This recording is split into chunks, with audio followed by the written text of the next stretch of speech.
Hi friends, welcome back to కోడిగుడ్ and more channel. Today special అమ్మ నేర్పించిన traditional చేపల పులుసు. ఇది చాలా సింపుల్, ఎవరైనా సింపుల్గా చేసుకోవచ్చు. ఈ రెసిపీలో స్పెషల్ ఏమిటంటే బెల్లం చింతపండు పర్ఫెక్ట్ బ్యాలెన్స్తో చాలా టేస్టీగా ఉంటుంది. ఓకే, ఇంకా లేట్ చేయకుండా కుకింగ్ స్టార్ట్ చేసేద్దాం. ఫస్ట్ చేపలని సాల్ట్ పసుపుతో క్లీన్ చేసుకోవాలి. మళ్ళీ సాల్ట్ పసుపు వేసి పక్కన పెట్టుకోవాలి. ఇలా కలిపి పక్కన పెట్టేసుకుందాం. ఇప్పుడు మనం మసాలా ప్రిపేర్ చేసుకుందాం. దానికోసం అల్లం వెల్లుల్లి, జీలకర్ర, ధనియాలు, ఎండుమిర్చి, కొంచెం వాటర్ వేసి మెత్తగా పేస్ట్ చేసుకోవాలి. నేను ఇక్కడ ధనియాలని స్కిప్ చేశాను. నా దగ్గర ధనియాలు లేవు, పౌడర్ ఉంది, నేను దాన్ని యూజ్ చేసుకున్నాను, అందుకనే స్కిప్ చేశాను. అలాగే చింతపండు, టమాటా ప్యూరీని కూడా రెడీ చేసి పెట్టుకోవాలి. ఇప్పుడు ఒక ఎడలపాటి కడాయిని తీసుకొని అందులో ఆయిల్ హీట్ చేసుకుందాం. అందులో కొంచెం మెంతులు, జీలకర్ర, ఆవాలు వేసి చిటపటలాడాక సన్నగా తరుపుకున్న ఆనియన్స్, పచ్చిమిర్చి, కరివేపాకు వేసుకొని గోల్డెన్ కలర్ వచ్చే వరకు వేయించుకోవాలి. ఇలా గోల్డ్ కలర్ వచ్చే వరకు ఫ్రై చేసుకోవాలి. ఇప్పుడు ఇందులో మనం ముందుగా ప్రిపేర్ చేసుకున్న మసాలా పేస్ట్ యాడ్ చేసుకోవాలి. అలాగే టేస్ట్కి తగ్గట్టు కారం, పసుపు, సాల్ట్, కొంచెం గరం మసాలా, ధనియాల పౌడర్ యాడ్ చేసుకొని కొద్దిసేపు ఫ్రై చేయండి. అలాగే టమాటా ప్యూరీని కూడా యాడ్ చేసుకోండి. ఇప్పుడు మొత్తాన్ని బాగా కలిపి ఆయిల్ పైకి తేలే వరకు ఫ్రై చేసుకోవాలి.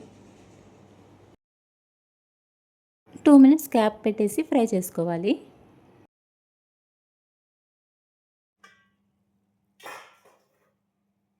ఇప్పుడు ఆయిల్ పైకి తేలింది కదా, ఇందులో మనం ముందుగా ప్రిపేర్ చేసుకున్న చాప ముక్కలు ఉన్నాయి కదా, వాటి అన్నిటినీ యాడ్ చేసుకుందాం.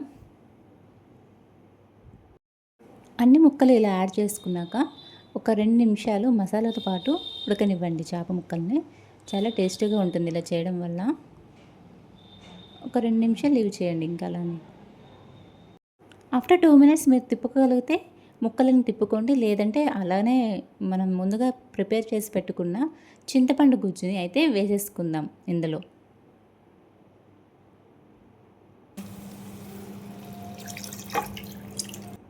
చింతపండు గుజ్జు వేసాక చేపలను కూడా చింతపండు రసంతో పాటు ఉడకనివ్వండి. ఎందుకంటే అలా ఉడికించడం వల్ల చేపల్లో ఉన్న నీచు అనేది రాకుండా ఉంటుంది. ఇప్పుడు మనకి ఎంత గ్రేవీ కావాలో అంత వాటర్ని యాడ్ చేసుకుంది. నేను ఒక కప్పు వాటర్ని యాడ్ చేసుకున్నాను. మీకు కావాలంటే ఇంకో ఎక్స్ట్రా కప్పు వేసుకోవచ్చు. ఇప్పుడు కర్రీకి ఎంతో టేస్ట్ ఇచ్చే బెల్లాన్ని కూడా యాడ్ చేసుకొని, అలాగే కొంచెం కొత్తిమీర కూడా వేసుకొని ఫైనల్గా బాగా ఉడికించుకుందాం. ఆయిల్ అంతా పైకి తేలే వరకు ఉడికించుకుందాం.